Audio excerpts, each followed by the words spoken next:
Les amoureux de la vie, joli nom pour une belle action, celle d'une association qui nourrit chaque soir des dizaines de sans-abri à Montpellier. Des repas faits maison par des bénévoles, 3 ans et pas un jour d'arrêt pour cette association.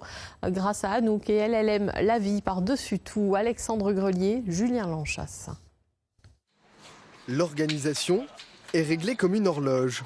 À l'heure du dîner, tous les lundis, des bénévoles s'activent à 2 pas du centre-ville. En 2 heures, plus de 100 repas seront servis aux plus pauvres.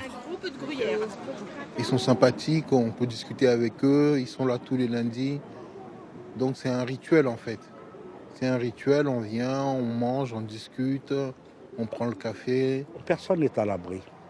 Ça peut m'arriver à moi, ça peut vous arriver à vous, ça peut arriver à n'importe qui. Alors nous les aidons, nous le faisons avec plaisir et à la limite c'est un devoir pour nous. C'est un devoir pour nous, on a les moyens de les aider, il faut les aider. Derrière ces bons petits plats, une association SOS SDF Les Amoureux de la Vie créée il y a 3 ans. Une trentaine de bénévoles qui se relaient et un pilier, Anouk. T'en es où mon grand? T'es en train de cuisiner? Anouk n'a pas créé l'association, elle l'a reprise il y a un peu moins de 2 ans. Depuis, elle y consacre au moins 2 jours par semaine. Chaque samedi, Anouk se rend à la banque alimentaire pour récupérer des denrées fraîches. Donc là, c'est des fruits. Et puis sinon, le lundi, je vais chez Simpli. Simpli nous donne leurs invendus et avec des dates courtes de péremption. Et toutes les aides sont les bienvenues, car avec un budget de 3 000 €, les Amoureux de la Vie préparent plus de 6 000 repas chaque année.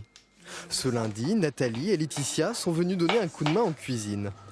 Il y a toujours des personnes qui prennent le relais. Il y a toujours des personnes qui sont disponibles à le faire 1 mois, 2 mois, 6 mois, 1 an.